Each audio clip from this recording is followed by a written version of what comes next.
The Lord be with you. And with your spirit. A reading from the Holy Gospel according to Luke.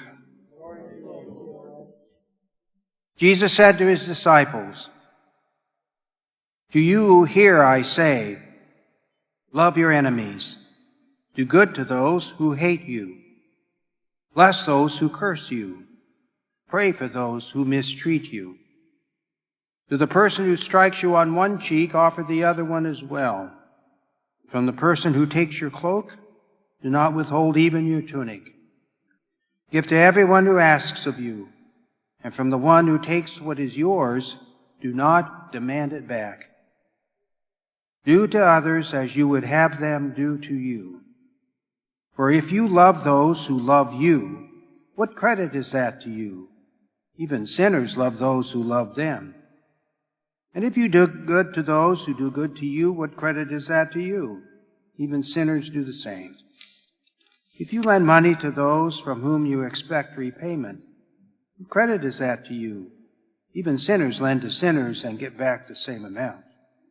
Rather, love your enemies and do good to them, and lend expecting nothing back.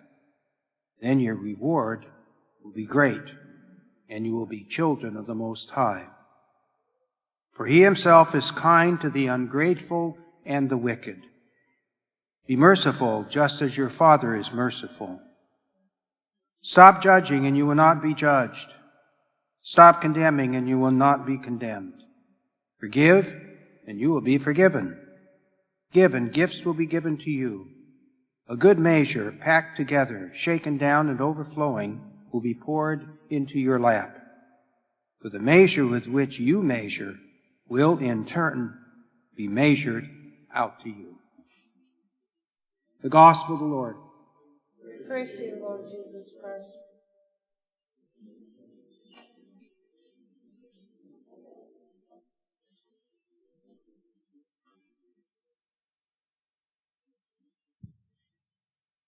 Let me nail him to the ground. Let me nail him to the ground. With his own spear, oh, please let me do that. This sounds more like a scene out of Indiana Jones than sacred scripture. Let me nail him to the ground. Abishai means well. He's trying to protect David, his leader. King Saul has been out to kill David. And so Abishai just thought, what a great opportunity. Here we've snuck into Saul's camp. David and I are standing here.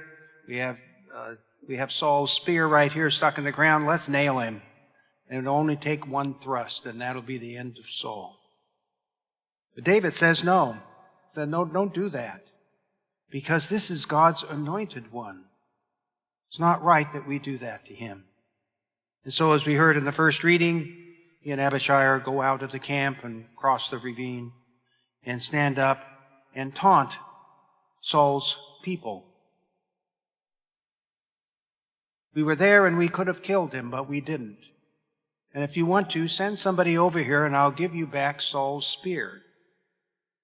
It's a wonderful image of love and mercy on the part of David. Jesus talks about love in the gospel today. He says, love your enemies. That's what David was doing with Saul. Love your enemies. Do good to those who hate you. Bless those who curse you and pray for those who mistreat you. People listening to this would have said, what? What is he talking about? That's not how we live. We get back to people who hurt us. That's how we keep them from hurting us again. We get revenge. It was the custom. It was the culture. In the ancient days, there was extreme violence among the tribes.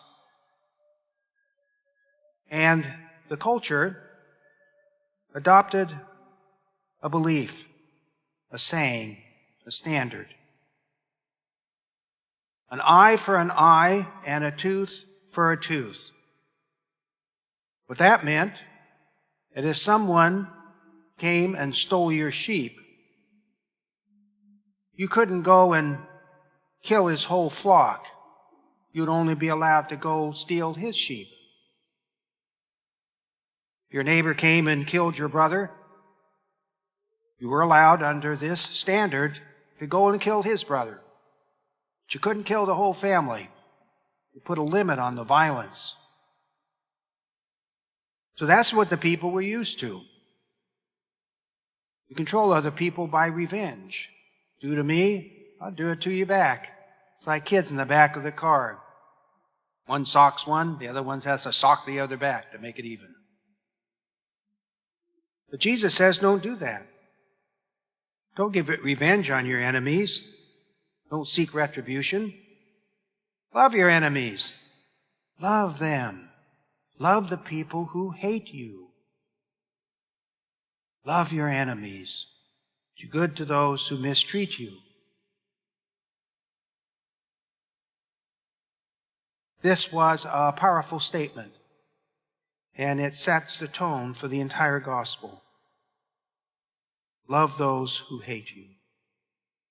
But then we have to think about, what does love mean? Does that mean you have to go up and hug your enemy? No. Because love in the Scriptures is not a feeling. It's not an emotion. Hate isn't either. These are action words. This is how we treat other people. You go and knock somebody down, that's an action of hate. How you feel about the person is irrelevant. How you treat people in a loving way is treat them with respect, treat them with compassion, support, forgiveness. Whether you like them or not doesn't matter. It's that we are commanded to treat people in a loving way. And then Jesus quotes a standard that would have been well known at the time. Do to others as you would have them do to you.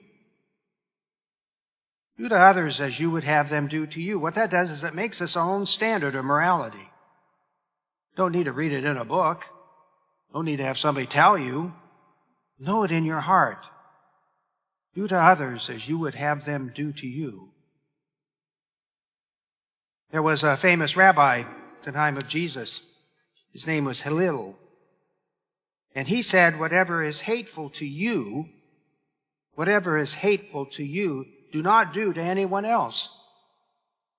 That is the whole law. All else is commentary. Go and learn it. So he's basically saying the 613 tenets of the Jewish law all came down to this.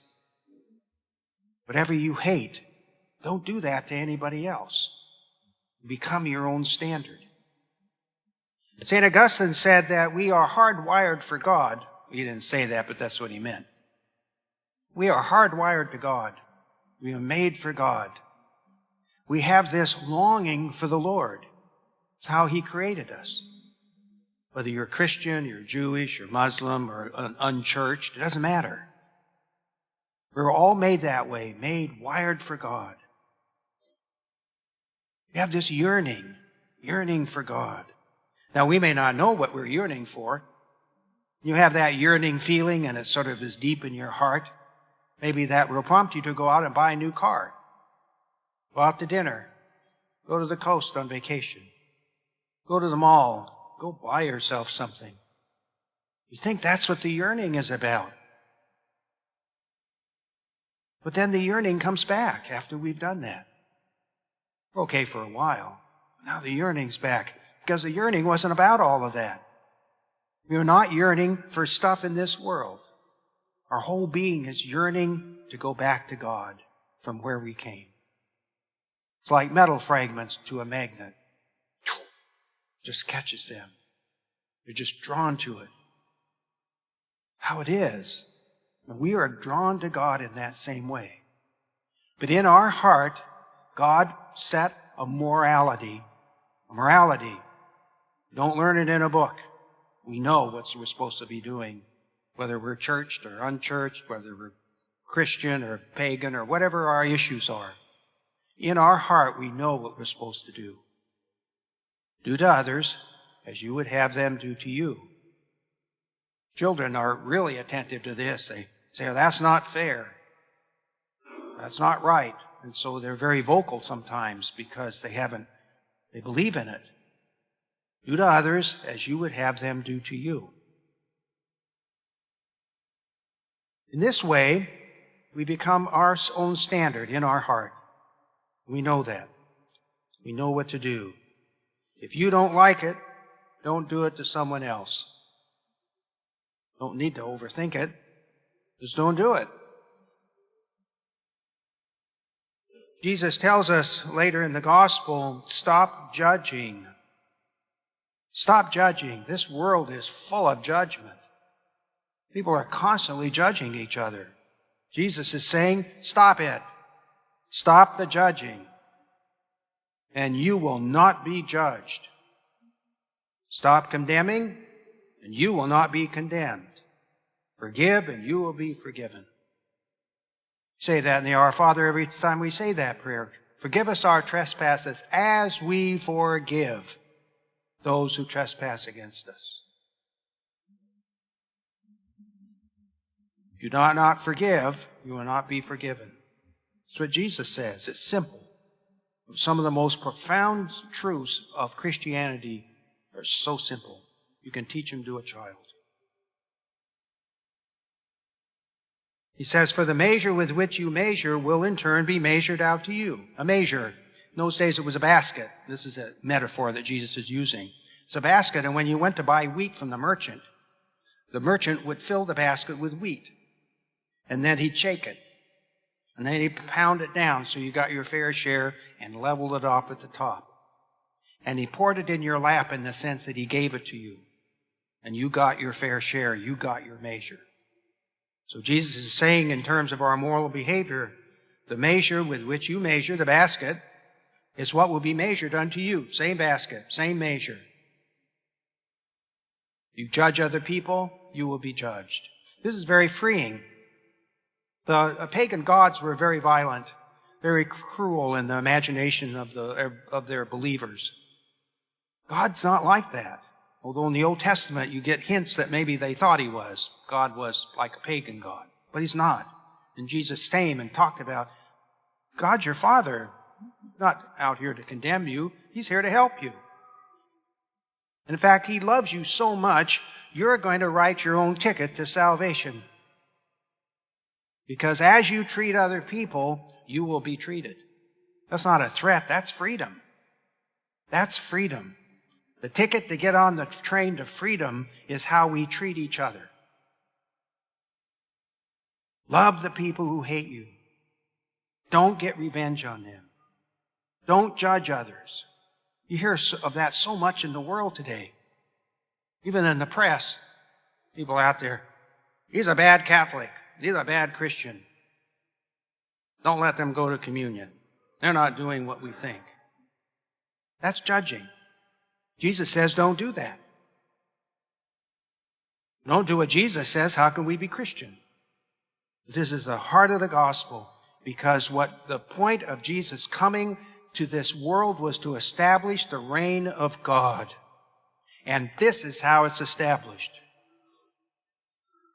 Stop the hating. Stop the destroying. Stop the killing. Today we have troops poised on the borders of Ukraine to go in and kill a lot of children. And that's what it's all about. Don't listen to them, their explanations. They are going to kill the little ones. That needs to stop.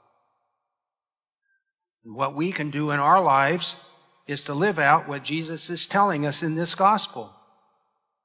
Love your enemy. Do good to them. Help them out. Don't hurt them. Reach out to others. And don't judge them. It's not up to us to judge anybody. God judges, not us. Whatever they're doing, God love them.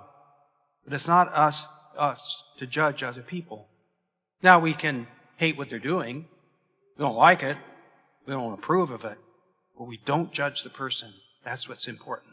You don't make it personal. Forgive and you will be forgiven. Give and gifts will be given to you. A good measure, packed down, shaken down, and overflowing. So as we prepare for the season of Lent, which is just in a couple weeks, This gives us our instructions for the season of Lent. To listen to Jesus. Do to others as you would have them do to you. Because the measure with which you measure, God will measure unto you.